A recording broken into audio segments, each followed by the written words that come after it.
Hi, my name is Julie. I'd like to share with you, if I may, my story of my journey to wellness. Before I attended the Wellbeing Centre, I was very afraid. I was absolutely terrified as to what was happening to me. I had lack of concentration, couldn't concentrate for more than 10 minutes at a time, couldn't communicate properly, had no confidence. Every time someone spoke to me, I jumped, even to a point where my body functions would take over and I would soil myself. Having said all that, I found it difficult to believe there was anything seriously wrong with me. My biggest problem at that time was a sense of losing time. I would wake up and I would find myself in a strange place. Would be the train station or a bench, and I'd look at my watch and 3 hours had gone, and where had I been? What had I done? How did I get there? All these, just absolutely, the panic and the terror was just unbelievable. And of course, once I recovered from this, I went into a fast mode, a frenzy, cleaning up and doing things and shopping and talking very, very fast. And then after this, I spent long periods of time underneath the duvet, going to sleep. Sometimes for something like 30 hours I could sleep, no trouble at all. Well, of course, I felt very ashamed about this behaviour. I mean, I just didn't know what was the matter with me. And for a long, long time I just accepted this was stress and strain of life, and this was just what happens in the modern world that we live in. But in the end, I realised there was something terribly wrong with me. My family started to notice that I was different. So I went to my GP. I thought it was the best place to go. And, I wasn't completely honest with him, I'd be truthful with you. But I spoke to him and told him about the stress and the job that I was in, quite stressful. And on that information, he gave me some pills. And I thought, that's it, that'll fix me. But I didn't fully understand what was happening to me. And, people would explain to me, even with these tablets, that, I was someone else. And in the end, I'm a married lady, and I had to go away from my home to my daughter's to try and recover. It took me nearly 6 months to actually be truthful and honest with my GP before he could help me. And of course, if you haven't got all the information, then how do you expect the GP to be able to help you? So once he had all the information in front of him, he was able then to refer me to a counsellor, which was part of the surgery, what the surgery offered.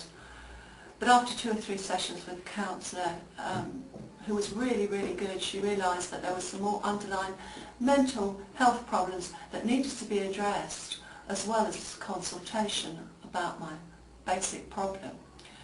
So I was referred to the Surrey CMHT. I was referred to a lovely lady there, and who, on meeting me and talking to her, she made arrangements for me to have an interview, just a little interview with the people at the Wellbeing Centre informally. Well, I went to this interview, and I got support from my CMHT to go to this interview, and I was offered a group there called Understanding Depression, and you can imagine walking through the doors how difficult that was for me.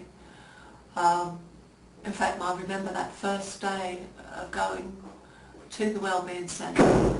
I'm also dyslexic, which makes it really difficult for me to move about when I'm under the stress and strain. And of course I just thought you could just walk into this place, this Wellbeing Centre. But of course, on trying the door was locked, and there's a big notice on the door, and it does say ring the bell. And when people in the adjacent room, you know, when, next to the door, they were banging on the window to try and explain to me to press the bell for entrance. And of course I jumped and I got myself in a right old pickle. However, I soon realised that I needed to ring the bell. I was let into the Wellbeing Centre and mumbled a few words to lovely receptionist who helped me find where I needed to go and explained to me what I needed to do. And she took me to the bathroom because I was, you know, I'd actually soiled myself because I got myself in such a pickle, and nothing was too much trouble for these people, you know. And the group was really very difficult. You know, there was other people there. I was really jumpy when they spoke to me, when the staff spoke to me.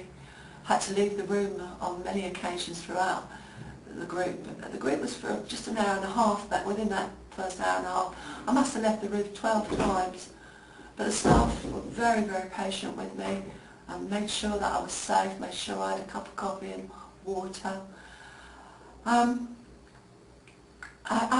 managed that first day, and although you know it was very difficult that first day, I did manage to return for the full 8 weeks.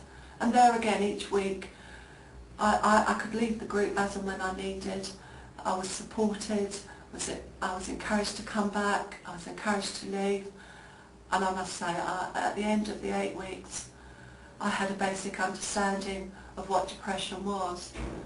I must admit that, you know, the first few weeks I thought they were going to dish out some sort of magic pills, you know, and instead what they did, they got me to understand what depression was and how things were related to me and my behaviour.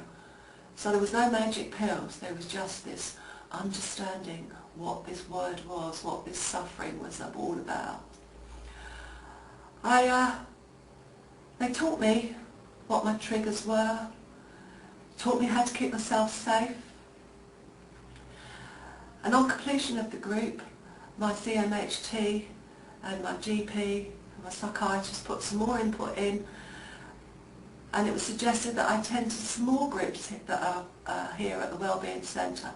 I attended an anxiety group so that I understood what this word anxiety was, and that these places that I went for 2 or 3 hours, why this was happening, what I could do, some strategies that I could put into place so that I didn't get to that stage where I disappeared for 3 hours at a time. Instead I sat comfortably in my own home, in my own surroundings, grounded in a chair, thinking of other things that were nice for me. I attended quite a few groups actually over a course of time. Confidence group and even anger management, because of course once I started to understand what was wrong with me, I was really cross and was shouting at people. I was looking for someone to blame, you know, why should I have to suffer this? And what I haven't told you is I'm 54 years old, so of course I was looking for someone to blame. You know, I spent this whole time, this whole 50 years of my life, 54 years of my life, I was looking for someone to blame, so you know, I was really angry with everybody. But I attended this meeting and this group, I should say, and understood that, you know, how this anger was part of what was wrong with me and how I could put into place more strategies, you know, and learned that, you know, how to move on. Near to the end of my time at the Wellbeing Centre, I was introduced to what else was available at the Wellbeing Centre. And of course there's the CAB, and they could help me because of course I'd worked all my life and I didn't know about benefits and what I was entitled to. And so I was introduced to those people there, and also I was introduced to a charity called MUDS, which stands for Mental Health Users Development Service, and that's run by a lady called Judy and a lady called Zoe. And they helped me find some groups that I could join that would help me relax, you know, art and craft and drama. And I was amazed that, you know, I could actually do things for myself and be amongst people that understood how it felt to suffer with a mental illness. And I didn't have to hide, I could be myself. And you know, I went through a couple of these groups, and they really did help me. And of course I still see the staff that help me support, you know. And we talked about becoming a volunteer, which I did. And that was, you know, a really, really big leap, you know. Me from breaking down, becoming a volunteer, helping out in these groups. And then I started up my own group, you know, here in the Wellbeing Centre craft group that I'm very passionate about. I've got some other people to help me, you know, all volunteers, all people that have suffered in the subject of mental health. And now, well, what am I now? I still have a mental health problem, but I've learned to put these strategies in place which the people at the NHS here in the Wellbeing Centre have taught me, and I'm more confident. I've got my life back and I'm a new person. I'm actually Julie. I'm more assertive. I know now what I want and I know how to get it. And I understand how important it is to listen to myself, that I must eat and I must sleep properly, I must look after myself. And my self-esteem, I can't tell you how those groups, many moons ago, helped me with my self-esteem. And my advice to you guys who are listening to this, come to Wellbeing Centre. Get your CMHT to find you a course here at the Wellbeing Centre. Stick at it. Sometimes the road is really hard and you wonder what on earth you're doing, but stick at it. Because 3 years down the line, I sat here now, a different person. And this week, well, this week I actually returned to work with the help of mums who have supported me. I've got a small job and I've got a life in front of me. The journey has just started on my new life.